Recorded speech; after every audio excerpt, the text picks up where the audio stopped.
कि जिन पर लुटा चुका था मैं दुनिया की दौलतें, जिन पर लुटा चुका था मैं दुनिया की दौलतें। अगर शेर अच्छा और सच्चा हो तो जिंदगी का सबूत दीजिएगा कि जिन पर लुटा चुका था मैं दुनिया की दौलतें, उन वारिसों ने मुझको कफन नाप कर दिया।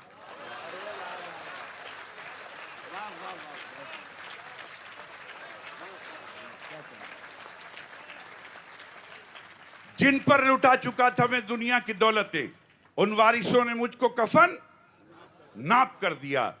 आपने जो हौसला अफजाई फरमाई उसके लिए एक शेर और याद आया। तरतीब कहते हैं सीक्वेंस को, क्रम को। अर्ज करता हूं कि बाप और बेटा पहले आए, बाप और बेटा पहले आए तो फिर पोता आता है। बाप और बेटा पहले आए तो फिर पोता आता है। आने की तरतीब है लेकिन जाने की तरतीब नहीं है। यहां से शेर अर्ज करता हूं कि रोशनी का कुछ ना कुछ इम्कान होना चाहिए। रोशनी का कुछ ना कुछ इम्कान कहते हैं संभावना को, कि रोशनी का कुछ ना कुछ इम्कान होना चाहिए। बंद कमरे में भी रोशनदान होना चाहिए। अब दोस्तों, छोटा सा शायर डॉक्टर राहत इंदौरी साहब तशरीफ रखते हैं, हमारे बड़े भाई, उर्दू गजल के ताजदार, कि रोशनी का कुछ ना कुछ इम्कान होना चाहिए, बंद कमरे में भी रोशनदान होना चाहिए। वो जो अनपढ़ हैं, वो जो अनपढ़ हैं, चलो हैवान हैं तो ठीक हैं। वो जो अनपढ़ हैं, चलो हैवान हैं तो ठीक हैं। हम पढ़े लिखों को तो इंसान होना चाहिए।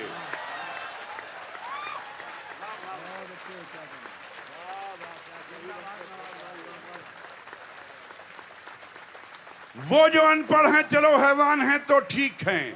हम पढ़े लिखों को तो इंसान होना चाहिए। अब इस शेर पर जो भी आप दाद देंगे, ताली बजेगी, वो सब आज तक के नाम, कि हम पढ़े लिखों को तो इंसान होना चाहिए। कि हिंदू मुस्लिम चाहे जो लिखा हो माथे पर, मगर हिंदू मुस्लिम चाहे जो लिखा हो माथे पर, मगर आपके सीने पे हिंदुस्तान होना चाहिए।